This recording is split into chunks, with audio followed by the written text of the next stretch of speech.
എൻ്റെ ചാനലിലേക്ക് എല്ലാ കൂട്ടർക്കും സ്വാഗതം. പെരുന്നാളും നോമ്പൊക്കെ പോയതോടെ തിരിച്ചെത്തിയ ആൾക്കാരാണ് ഇവരൊക്കെ കേട്ടോ.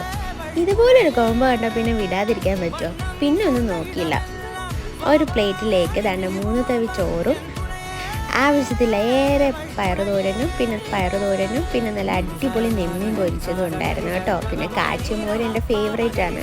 പിന്നെ ഒരു അച്ചാർ, പിന്നെ ഒരു അഹങ്കാരത്തിനായി പപ്പടവും കൂടി വെച്ച് നന്നായിട്ട് ഇതെല്ലാം കൂടി ഒന്ന് പൊടിച്ച് നന്നായിട്ടൊന്ന് കുഴച്ച് ഒരുരുള വായിൽ വെച്ചപ്പോഴത്തേക്കും അപ്പുറത്തൂടെ ഒരു കൈ വന്നിട്ട് ഇത് എൻ്റെ ചോറാണെന്ന് പറഞ്ഞുകൊണ്ട് എടുത്തുകൊണ്ട് പോയ ഒരാൾ വേറെ ആരുമല്ല, എൻ്റെ ഹസ്ബൻഡ്. ഇത് ഞാൻ വിളമ്പിയ ചോറാണ്, നീ വേണമെങ്കിൽ വേറെ വിളമ്പാൻ വേണ്ടിയിട്ട് പറഞ്ഞു.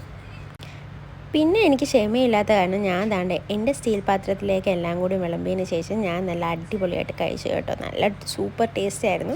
പിന്നെ എൻ്റെ വീഡിയോ ഇഷ്ടമായെങ്കിൽ എല്ലാവരും ലൈക്ക് ഷെയറും ചെയ്യണേ. അതോടൊപ്പം നിങ്ങൾ എൻ്റെ വീഡിയോയിലേക്ക് ആദ്യമായിട്ടാണെന്നുണ്ടെങ്കിൽ സബ്സ്ക്രൈബ്